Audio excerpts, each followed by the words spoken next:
Well, today I want to talk to you about something that's a little bit serious and something that I kind of take very personally about just expat behavior here in the Philippines. And it began with a conversation I had with an expat who sent me a friend request on Facebook. We began talking, and he began sharing a bit about this child that he had several years ago.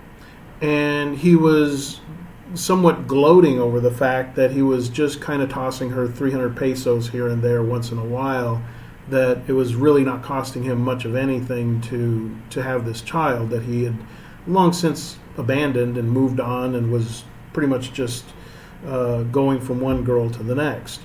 And in fact, he sent me like 3 pictures of 3 different girls that he'd been with that week.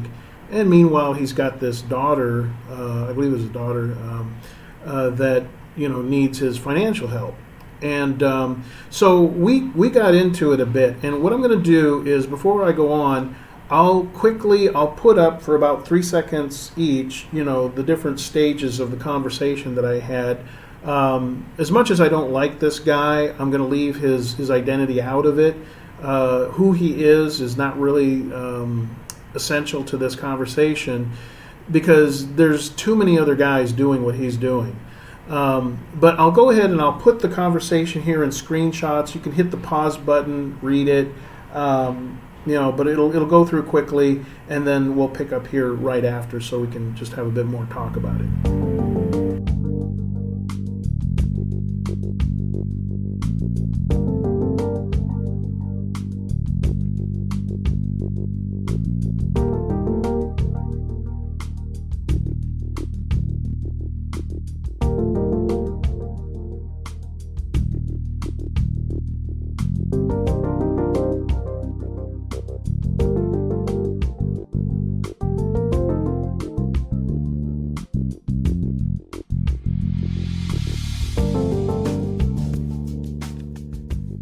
Okay, so now that you've seen the screenshots and maybe had a chance to pause it and take a look and read it in more detail, we'll just kind of like review really my thoughts on it.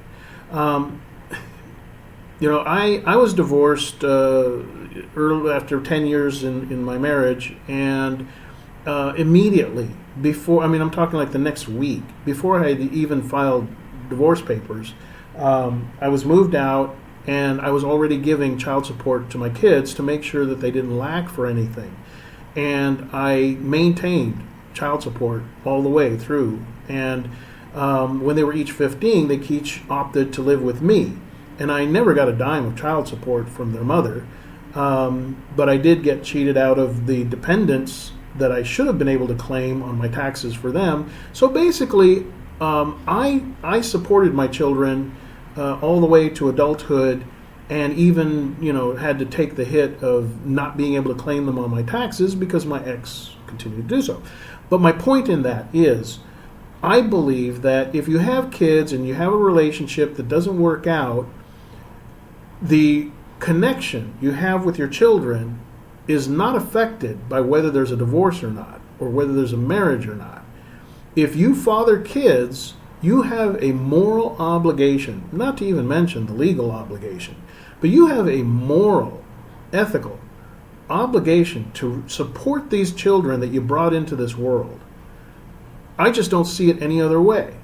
Now, I know there's a lot of extenuating circumstances, and believe me, I'm a big supporter of fathers' rights. I know that the courts are not fair. I know that many men get destroyed in and get a bad shake in the family law courts. That's a whole separate other issue. I know there are injustices that go on, and I'm against those injustices. Like I said, one of my very close friends is a very active supporter in the whole fathers' rights movement. Lawrence, there in California. So my issue is not so much the equity or inequity of the court system. My position is simply, if you father children, you owe it to your children to support them, and support them in a sufficient manner. So getting back to this guy, tossing 300 pesos once in a while to the girl every time he passes through town, that just doesn't cut it. I'm sorry. And I told him so. A girl or a kid, even attending school in the Philippines, needs money for their lunch, their food, for the utilities in the house, for their school supplies, for their school uniforms, for the outings that the school goes on. There are a lot more expenses going on to raising a kid than 300 pesos every couple weeks. I'm sorry, but that is just pathetic. It really is. And so I guess my message to expats that come to the Philippines, if you don't want to get married, fine, don't get married. That's great. But be responsible with your sex life so that you're not pumping out kids at every other barangay. I mean, if you really know that you don't want to get married and you don't want to support any kids, go get a vasectomy. I mean, condoms fail all the time. I mean, it's like 99% of the time they're effective and 1% of the time they're 100% ineffective. So take some measures. Jeez, guys, come on.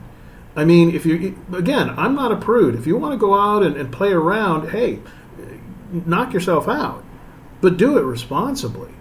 Don't go just impregnating girls and taking off and then salving your conscience by tossing them 300 pesos through Palawan once or twice a month. That is just pathetic. I mean, in my mind, again, I know it's a sliding scale and, everybody has their own budget issues and whatever.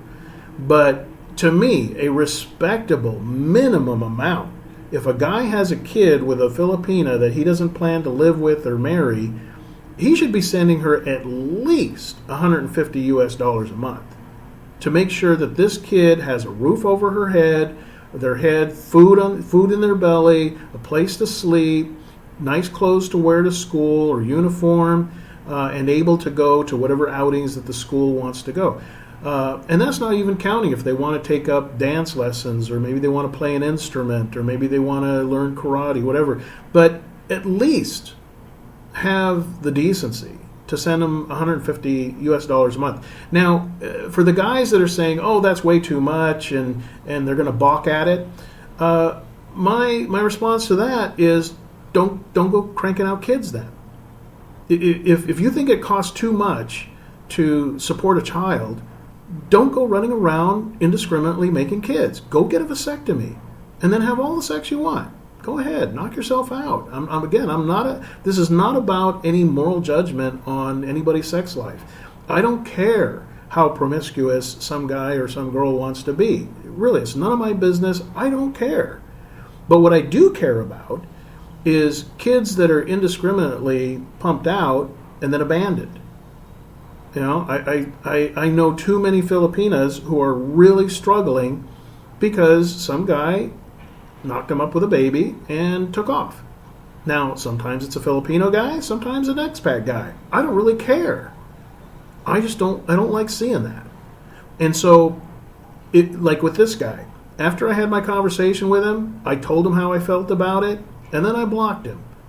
Now, I blocked him because I really don't want to associate or have conversation about other common things with this guy to even let him think that I want to be friends with a guy that doesn't give a damn about his own child.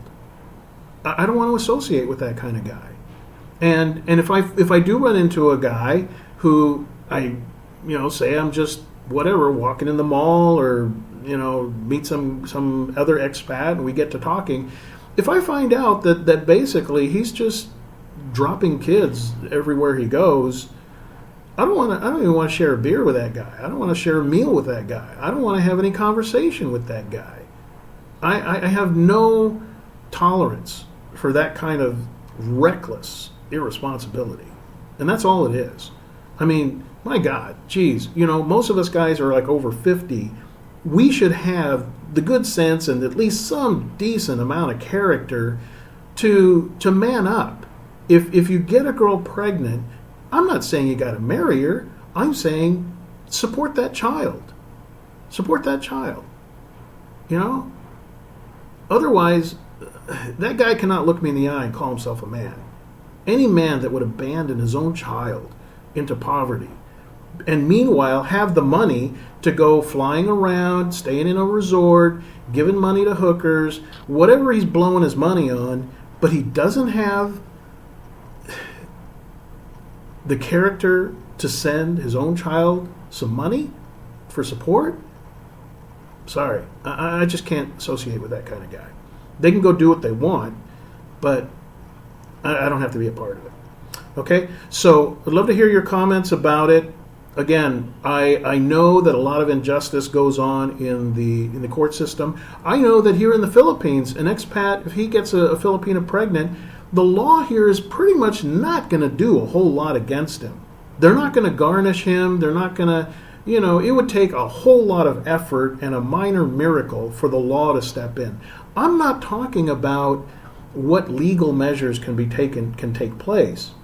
I'm saying that a man on his own doesn't need the law telling him, and he doesn't need a legal action garnishing him out of his bank account.